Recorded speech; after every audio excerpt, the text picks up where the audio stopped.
యూదుల అధికారి అయిన నికోదేమను పేరుగల పరిసయ్యుడు ఉండెను. యేసు ప్రభువుతో అతను ఇలా మాట్లాడెను, బోధకుడా, నీవు దేవుని వద్ద నుండి వచ్చితివని మాకు తెలియును. నీవు దేవుని వద్ద నుండి వచ్చితే తప్ప, నీకు దేవుడు తోడై ఉంటేనే తప్ప, ఇలాంటి గొప్ప సూచక క్రియలు ఎవరును చేయలేరు అని యేసుతో చెప్పెను.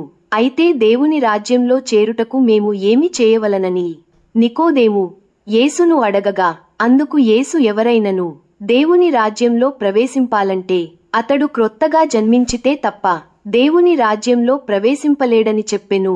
అందుకు నికోదేము యేసుతో, ముసలివాడైన ఒక మనుష్యుడు ఏ విధముగా తల్లి గర్భం నుండి రెండవ మారు క్రొత్తగా జన్మించును అని అడిగెను. అందుకు యేసు ఇలా చెప్పెను, ఒకడు నీటి మూలముగాను ఆత్మ మూలముగాను జన్మించితే తప్ప దేవుని రాజ్యంలో ప్రవేశింపలేడని చెప్పెను. అదేమనగా, ప్రతి మనుష్యుడు పాపం ద్వారా జన్మిస్తారు, అందువలన మనుష్యుడు పుట్టుకతోనే పాపి.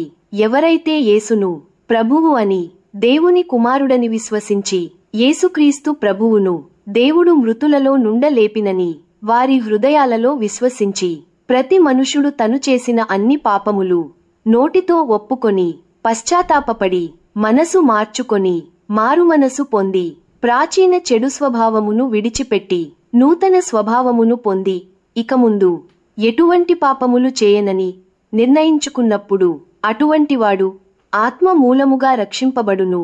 ఆత్మ మూలముగా రక్షింపబడిన వారు నీటిలో మునిగి నీటి ద్వారా బాప్తిస్మము పొందితే నీటి మూలముగా రక్షింపబడును.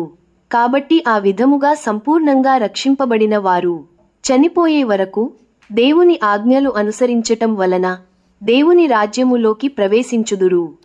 యేసుని ప్రభువని విశ్వసించని వారు నరకపాత్రులగుదురని దేవుని వాక్యము బోధించుచున్నది.